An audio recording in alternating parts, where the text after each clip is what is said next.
So about a year ago, as I was 2 years in this online course creation business that I have started, I decided to try and shoot a course completely by using my phone as a camera. My camera was in my hometown, I was somewhere else. I really missed creating courses because I had all this creative energy. So I was like, okay, let's just try to create a course with just my phone. And keep in mind that I had 2 years of experience in creating online courses once I tried out to create a course with my phone for the first time. So I grabbed my phone, I stabilized it as a tripod, and I started recording lesson after lesson. After a week, once I was done with all of the lessons, I found myself in a really weird situation that I've never found myself before. The storage on my phone was completely full. I didn't have a way to transfer the files from my phone to my computer, and keep in mind that this was a whole online course, right? This was a big amount of gigabytes in my phone that needed to be transferred to my computer. The files were named in a very random way, and it was extremely hard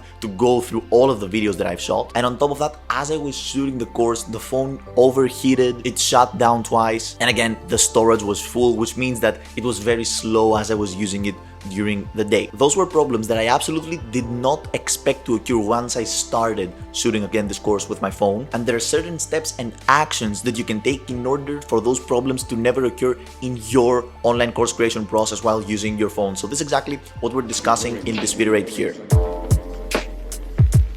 In this video, we're diving into the things, okay, the tips, if you will, that you need to know if you want to try and shoot an online course with just your phone, if you want to replace your camera with your phone. So the first tip that I have to give you, and as you can imagine with the introduction of this video, I learned this the hard way, is that every time that you finish shooting a lesson, you need to transfer the file from your phone to your computer, right? To your editing software. This is extremely important. If you don't do this, your phone will just pile up of thousands of videos and you will have no storage and no computing capacity on your phone. It will get slower. So please, every time that you're done with a lesson, make sure to transfer it to your computer, save it in a file that you have created, right, on a folder in your computer, and immediately delete it from your phone. If you're serious with this online course creation process, each one of your lessons will have more than 15 minutes of raw, right, usually 4K video. This means the files are gonna have a big amount of storage eaten from your phone, and we need them out of there as fast as possible. The second tip that I have to give you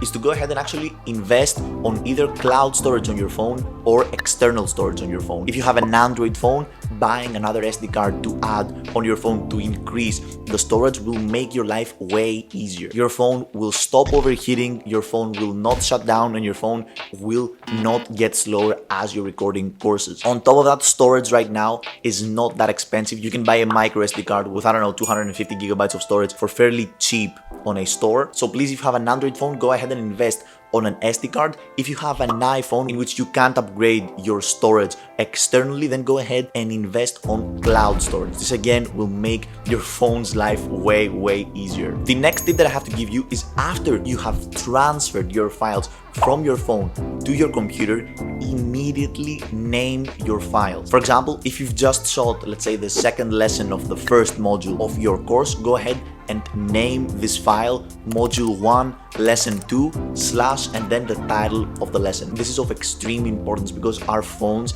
just name their files in the most random ways. And imagine completing a course like I have done and having like 28 different files with random files named like image 28312. So please, immediately as you transfer your files from your phone to your computer, make sure to name them in the correct way. Another very smart step that you can take to make your life while shooting a course with your phone way easier is to download an application that will help you tweak your camera settings in your phone even more. Being able to control your exposure, your shutter speed, your aperture in your phone will help you capture more interesting shots and actually give your image the same professional look that you can have with cameras that cost more than $4,000. There are many different applications that you can download again that will help you tweak those settings both from the Apple Store and the Google Play Store. Another very common mistake that should be self-explanatory, but I see people doing it over and over and over again, is that they shoot their courses with their front cameras because they want to see themselves in the screen of their phones. Now, I do not recommend shooting your course with the front camera because the back cameras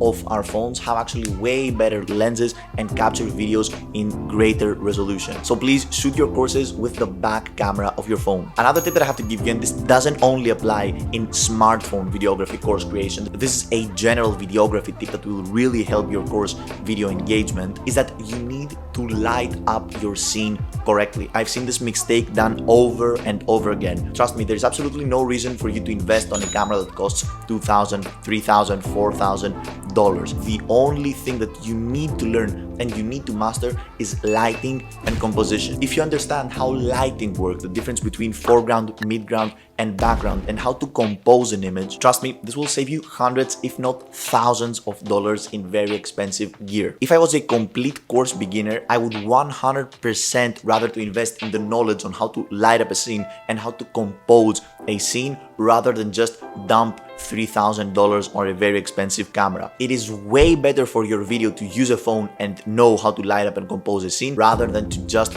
dump $4,000 on a camera and have absolutely no idea about lights and composition. The final tip that I have to give you is to actually invest on the correct gear. And I'm going to give you two very value for money gear recommendations when it comes to shooting courses with your smartphone. Obviously, the first gear piece that you absolutely need to have and will make your life 1,000,000 times easier is a smartphone tripod. By mounting your smartphone in a tripod, you can actually control the composition way easier rather than just placing your phone over some books or something. And those tripods are extremely cheap. You can buy them for like $10 or $15 from Amazon. So please invest on a smartphone tripod. You will absolutely get your money back. And the second investment that I 100% recommend you to do is to actually invest on a wireless shutter, okay, to capture videos with just a button in your hand. So those wireless shutters connect with Bluetooth with your phone, and you just press a button and your phone automatically starts recording, so you don't have to reach every time you do a mistake or every time you shoot a new lesson. You don't have to reach to your phone to start a new video. These are even cheaper